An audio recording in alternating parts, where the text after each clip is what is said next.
انسان پاک ہی نہیں ہے اور روزے کے ساتھ ہے، مجھے آپ بتائیں کیا اس کے اوپر اللہ تعالیٰ کی طرف سے رحمتوں کا نزول ہوگا؟ انسان پاک ہی نہیں اور متقی بننے کے چکر میں ہے، لعلکم تتقون، تاکہ تم متقی بن جاؤ۔ متقی بننے کے لیے سب سے پہلی چیز ہے کہ طہارت، پاک صاف رہو۔ اب پاک صاف کا یہ معنی نہیں کہ تم اپنے ظاہر کو ہی پاک صاف رکھو، بوزکی کا سوٹ پہن لو، بورجان کا جوتا پہن لو اور بڑی بڑی ٹوپیاں کیپ پہن لو اور ایک اچھی گاڑی مرسڈیز لے کے نکل جاؤ۔ ماہ رمضان کے اندر طہارت کا مقصد یہ ہے کہ اپنے ظاہر کو بھی صاف رکھو، اپنے باطن کو بھی صاف رکھو۔ ظاہر آپ کافروں کو دیکھیں، بڑے بڑے مہنگے ڈریس پہنتے ہیں، پاکستان میں تو غربت ہی ختم نہیں ہوتی، مگر اگر وہ اچھے ڈریس پہنتے ہیں تو کیا ان کے اندر ایمان موجود ہے؟ کیا ان کے اندر طہارت موجود ہے؟ کیا ان کے اندر جو خدا چاہتا ہے وہ موجود ہے؟ نہیں۔ مگر دوسری سائیڈ پہ جا کے دیکھیں بہلول دانا کو، کپڑے بھی پھٹے ہوئے، بال بھی الجھے ہوئے، بالوں میں مٹی پھنسی ہوئی، ایک دریا کے کنارے پہ بیٹھا ہے، زبیدہ خاتون اور ہارون الرشید چلتے ہیں، دیکھتے ہیں بابا کیا کر رہے ہو، اس بابے کا مقام دیکھیں۔ مگر افسوس یہ ہے کہ ہم نے اپنے ظاہر کو صاف کرنا، لیکس یوز کریں گے، ڈیٹول یوز کریں گے، بڑے بڑے صابن یوز کریں گے، جس کی مشہوری ٹی وی کے اندر آئے گی، یہ شیمپو لے لو، یہ پیسٹ لے لو، یہ صابن لے لو، اس سے میری صفائی ہوگی۔ ارے نادان، اس سے آپ کی ظاہر کی صفائی ہوگی، باطن کی صفائی کدھر گئی؟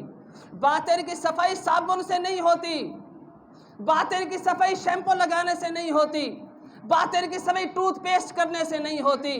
ارے اگر باطن کی صفائی کرنی ہے تو پھر قرآن پڑھ، اگر باطن کی صفائی کرنی ہے تو پھر ترجمہ پڑھ، اگر باطن کی صفائی کرنی ہے تو پھر تفسیر پڑھ، اگر باطن کی صفائی پڑھنی ہے پھر فتاوی جات پڑھ، اگر باطن کی صفائی پڑھنی ہے میرے محبوب کو پڑھ، پھر ان کے غلاموں کو پڑھ، پھر صحابہ کو پڑھ، پھر اولیاء کو پڑھ۔ جب تو ان کو پڑھتا جائے گا پھر آپ کا ظاہر جتنا بھی گدلا ہوگا، اللہ کی عزت کی قسم میرے مصطفیٰ کے غلام کی ایک نظر پڑے گی، وہ آپ کا ظاہر بھی سنوار دے گا، آپ کا باطن بھی سنوار دے گا۔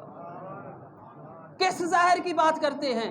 اگر آپ کے کپڑے اچھے ہیں تو رشتہ مل جاتا ہے، اگر آپ کے کپڑے اچھے ہیں تو اچھی نوکری مل جاتی ہے۔ ارے نادان، کبھی یہ بھی سوچا میں نے کپڑے پہن لیے تو میری اچھی جاب ہو گئی، اگر میری اچھی گاڑی ہے تو مجھے اچھا رشتہ مل گیا؟ کبھی یہ بھی سوچا کہ میں نے کوئی ایسے اعمال بھی کیے جس سے میرا مصطفیٰ بھی مل جائے، جس سے مجھے خدا بھی مل جائے؟ ہمارا اندر کا سپیئر پارٹ خراب ہو گیا ہے۔ اٹیک کیوں ہو رہے ہیں؟ ہر بندہ 70 to 80% اس وقت نوجوان اور بوڑھا مریض ہے، کولیسٹرول بڑھ رہا ہے، بلڈ پریشر کی بیماریاں بڑھ رہی ہیں، اٹیک ہو رہے ہیں۔ اس کی ریزن کیا ہے؟ کبھی سوچا؟ اس کی ریزن یہ ہے کہ میرے مصطفیٰ نے جو ہمیں نماز دی ایک ایکسرسائز ہے۔ آپ کھڑے ہوتے ہیں، پھر آپ جھکتے ہیں، پھر آپ سجدے میں چلے جاتے ہیں، پھر بیٹھتے ہیں، پھر کھڑے ہو جاتے ہیں، پھر رکوع میں جاتے ہیں۔ جب آپ کا سر زمین میں جاتا ہے آپ کا بلڈ سرکولیشن کرتا ہے، آپ کا بلڈ آگے پیچھے جاتا ہے۔ مگر کوئی شخص اگر چودھری بنا ہوا ہے، گھر سے اٹھا، چیئر پہ جا کے بیٹھا، کرپشن کی، رشوت کی، بھاگ دوڑ کی، پیسہ کمایا، گھر آیا، بیوی نے کہا نماز پڑھ لو، ہاں پڑھ لیتا ہوں، سو گیا، صبح اٹھ کے پھر چلا گیا، اس کو اٹیک نہیں ہوگا تو پھر کیا ہوگا؟ کبھی آپ نے زندگی میں سنا کثرت کے ساتھ کہ اللہ کے پیاروں کو اٹیک ہوتا ہے، اللہ کے ولیوں کو اٹیک ہوتا ہے؟ کیوں؟ کیونکہ ہماری نسبت دور ہو گئی ہے۔ اس نسبت کو قائم کرنے کے لیے، اپنے آپ کو رب کی بارگاہ میں ایک مزکا اور مصفا اور ایک عظیم انسان بنانے کے لیے سب سے پہلی چیز جو آپ کو اختیار کرنا ہوگی وہ ہوگی طہارت، پاکیزگی۔ پاکیزگی کے ساتھ ہی آپ کا باطن منور ہوگا۔ جب آپ پاکیزگی کی طرف جائیں گے پھر آپ کو غسل کرنا پڑے گا، پھر آپ کو خوشبو لگانی پڑے گی۔ جب یہ چیزیں ہوتی ہیں اللہ کی عزت کی قسم پھر آپ جس محفل میں جاؤ گے وہ محفل بھی بکہ نور بن جائے۔ آپ ادھر بیٹھے ہیں نا، سکون مل رہا ہے نہیں مل رہا؟ کیوں مل رہا ہے؟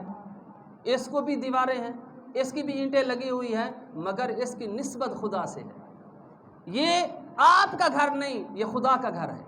جب آپ کی نسبت خدا کے گھر میں ہو گئی، آپ آدھے گھنٹے کے لیے آئے، 1 گھنٹے کے لیے آئے، مگر نسبت خدا کے گھر سے کر لیں۔ اگر یہی ہماری نسبت اگر روزے کے ساتھ پرماننٹ ہو جائے، شوال کے روزے ہم رکھیں، صوم رمضان کے روزے ہم رکھیں، نفلی روزے ہم رکھیں، تو پھر کیا آپ کا باطن صاف نہیں ہوگا؟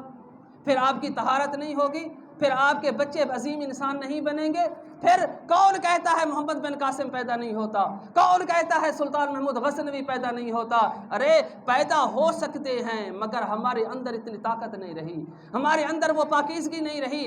اگر ہمارے اندر آج بھی پاکیزگی آ جائے تو وہ رب جو پہلے بابا فرید دے سکتا ہے، آج بابا فرید کیوں نہیں دے سکتا؟ ہر چیز ممکن ہے، مگر افسوس کے ساتھ کہتا ہوں کہ ہم نے ہر چیز کو ناممکن بنا دیا ہے۔ جب آپ کے اوپر